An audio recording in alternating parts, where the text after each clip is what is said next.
Ya, Perdana Menteri kita berucap dalam bahasa Inggeris, sedangkan Presiden Indonesia berucap dalam bahasa Indonesia. Jadi, saya kira malang sekali lah kalau kita ditinggalkan dalam. Halo teman-teman semuanya. Saat ini para orang tua di Malaysia sedang khawatir karena anak-anak muda di sana lebih suka berbahasa Indonesia daripada berbahasa Melayu.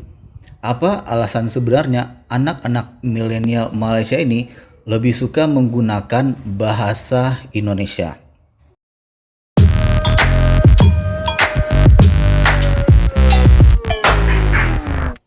Pengaruh bahasa Indonesia kepada milenial Malaysia bukan hanya pada bahasa baku, tetapi juga bahasa gaul sehari-hari. Padahal di Malaysia ada bahasa gaul mereka sendiri yang mereka kasih nama bahasa logat KL atau logat Kuala Lumpur. Tetapi mereka lebih senang menggunakan logat Jakarta. Anak-anak muda di sana merasa bahwa bahasa Indonesia lebih fleksibel jika digunakan berkomunikasi, terutama dalam lingkungan yang lebih santai seperti media sosial dan percakapan sehari-hari. Sedangkan bahasa Melayu Malaysia sedikit lebih kaku. Coba kita dengarkan percakapan anak-anak Malaysia ini. Bisa sih. Bisa dong. Lagi. Kamu udah makan? Udah, kamu Udah.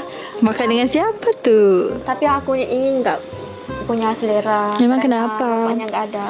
Bapaknya pipi mana? Pipi mana? Apa aku cakap ni? Wow. Bapaknya Dia satu salah.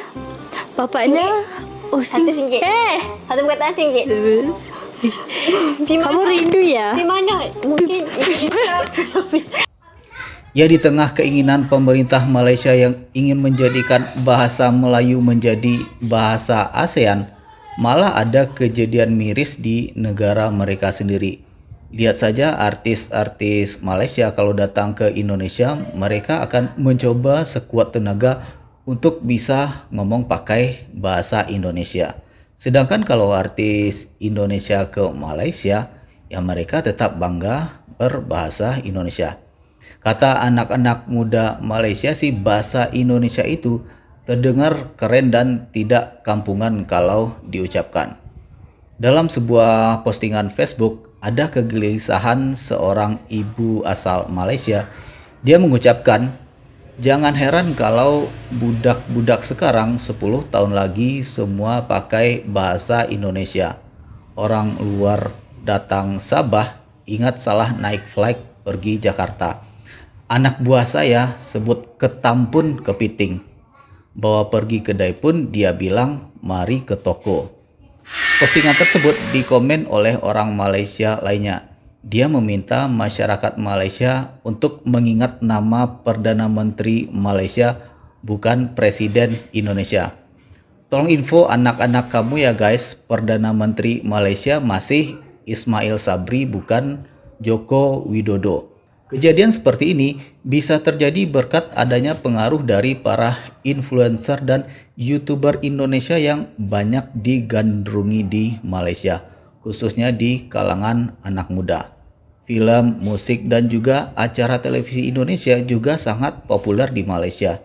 Dengan memahami bahasa Indonesia, orang Malaysia dapat menikmati konten-konten ini tanpa perlu tergantung pada terjemahan. Ngomong bahasa Indo ya? borak. Cakap je apa-apa. Kalian udah makan? Udah, tadi kami berbuka di mana? Jamek ya? Kita berbukanya di Jamek. Jamek ya? Jamek. Kita pergi berbuka sama 2 orang saja. Kalian naikin ini motor nggak pakai helmet? Karena udah. Iya, karena Udah. Depan itu aja. depan ini aja. bukan udah sedia ada. Salah satu dosen dari Universitas Kebangsaan Malaysia bahkan mengaku bahwa negara Malaysia telah gagal menggunakan bahasa Melayu sebagai bahasa persatuan. Ya, tapi memang sudah menjadi hukum alam kalau kebudayaan yang lebih besar dan populer akan menekan kebudayaan yang lebih kecil jumlahnya.